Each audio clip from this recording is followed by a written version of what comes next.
Koronavirüsa nû çawa belav dibe û em ê xwe çawa biparêzin. Covid-19 nexweşiyeke vegir e ku mirov cara yekem pê dihesin. Sedema wî jî koronavirüsa nû ye. Dema mirovên bi vîrusketî diaxivin, dikuxin, an jî dipişkin, dilop ji devê wan dertên. Û ev vîrus jî piranî bi vî avayî derbasê mirovên din dibe. Ev dilop dikarin li dev an jî pozê mirovên derdorê bikevin. Ev dilop dikarin nêzî mîtroyekê biçin û xwezûka bi ser tiştan ve bizeliqînin. Vîrus li ser tiştan dikare heta kengê bî jî nayezanîn. Ji ber vê jî divê mirov derdora xwe û ciyên ku mirovên bi vîrusketî hene bi rêk û pêk paqij bike. Em destên xwe didin gelek tiştan û dibe ku vîrus li ser van tiştan hebin.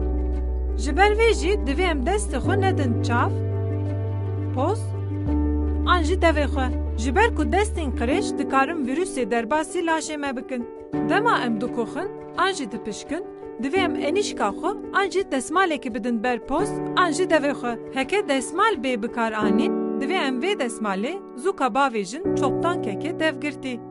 Heke em bixwazin pêşî li belavbûna vîrusê bigirin, divê em di rojekî de gelek caran destê xwe bi sabûn û av, an jî bi dezenfektan bişon.